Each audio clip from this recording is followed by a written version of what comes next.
سردار نبی کی سردار بیٹی حضرت فاطمہ الزہرا رضی اللہ تعالی عنہا کا نکاح 2 ہجری میں رجب کے مہینے میں ہوا تھا۔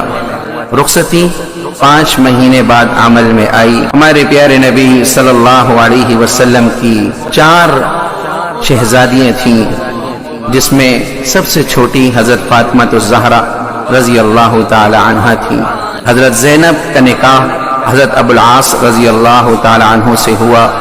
حضرت رقیہ اور ام کلثوم رضی اللہ عنہما کا نکاح حضرت عثمان غنی رضی اللہ تعالی عنہ سے ہوا، جبکہ حضرت فاطمہ الزہرا رضی اللہ تعالی عنہا کا نکاح حضرت علی کرم اللہ وجہہ سے ہوا۔ حضرت خدیجہ الکبریٰ رضی اللہ تعالی عنہا کے بطن مبارک سے حضرت صلی اللہ علیہ وسلم کی اولادوں میں حضرت زہرا سب سے آخر میں پیدا ہوئی۔ یہ ہمارے نبی کی لاڈلی شہزادی تھی۔ حضرت زہرا رضی اللہ تعالی عنہا خصائل میں حضور صلی اللہ علیہ وسلم سے مشابہ تھی۔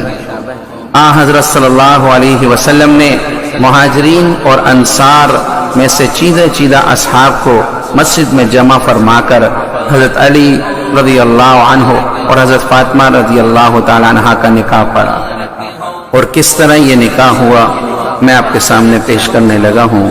کاش کہ ہماری رسومات، ہماری تقریبات بھی ہمارے پیارے نبی علیہ الصلوۃ والسلام کی تعلیمات کے عین مطابق ہو جائیں۔